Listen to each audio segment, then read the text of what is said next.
পীর সাহেবের পরে তার পোলা পীর সাহেব, তার পোলা পীর সাহেব, তার পোলা পীর সাহেব, এই থিওরি ঘুরে ঘুরে একদম আরব দেশের মতো অবস্থা। ওইখানে আল্লাহ ডাকাডাকি কদ্দূর হয় আল্লাহ জানে, সেটা আমি তো জানি না, কিন্তু আর যাই কিছু জ্ঞানের চর্চা হয় না। আমি হজে গিয়ে আল্লাহকে বললাম যে মাহবুদ, আমারে তুমি দোজকে দেবে না ভেস্তে দেবে, এটা তোমার সিদ্ধান্ত। তোমার সৃষ্টিকে তুমি যদি আগুনে সিদ্ধ করে আনন্দ পাও, ডু ইট। তুমি তোমার সৃষ্টিকে যদি ভেস্তে দিয়ে আনন্দ পাও, তখন আমারে পাঠাও।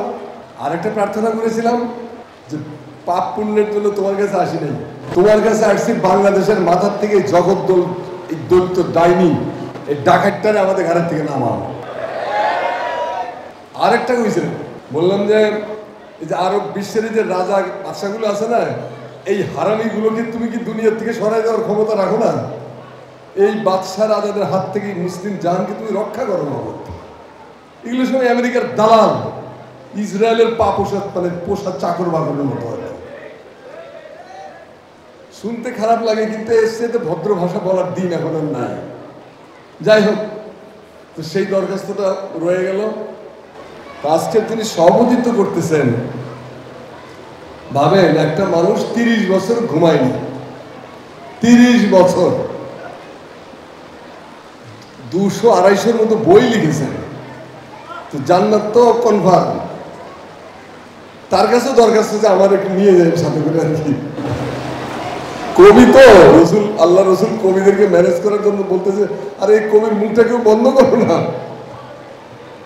এটা তো হাদিস। বারবার এটা চাচ্ছে সেটা চাচ্ছে। তো এরকম একজন মানুষ, যার চোখের দিকে তাকিয়ে আমার একটু আগে মনে হচ্ছিল যে অতল গভীরতা, একটা প্রশান্তিময় শীতল শান্ত দিঘি, স্থির, অবিচল, অটুট। এবং বাংলাদেশের সবগুলো পীরদের ব্যাপারে আমার একটা অ্যালার্জি আছে, যদিও পীরদের মধ্যে অনেক পীর সাহেব আছেন আমাকে খুব স্নেহ করেন। অ্যালার্জিটা হলো যে তারা রাজতন্ত্র কায়েম করেছেন। পীর সাহেবের পরে তার পোলা পীর সাহেব, তার পোলা পীর সাহেব, তার পোলা পীর সাহেব, এই থিওরি ঘুরে ঘুরে একদম আরব দেশের মতো অবস্থা। ওইখানে আল্লাহ ডাকাডাকি কদ্দূর হয় আল্লাহ জানে, সেটা আমি তো জানি না, কিন্তু আর যাই কিছু জ্ঞানের চর্চা হয় না, অন্ধ তৈরি করা হয়, ব্লাইন্ড। বাইতুল শরফ হলো সেরকম একটা দরবার যেখানে অন্ধ তৈরি করা হয় না, যেখানে চক্ষুষ্মান মানুষ তৈরি করা হয়। এই যে চক্ষুষ্মান মানুষ তৈরি করার ফ্যাক্টরি, এই ফ্যাক্টরির যিনি বর্তমান কাণ্ডারি, তার প্রতি অটুট অশেষ শ্রদ্ধা আমার।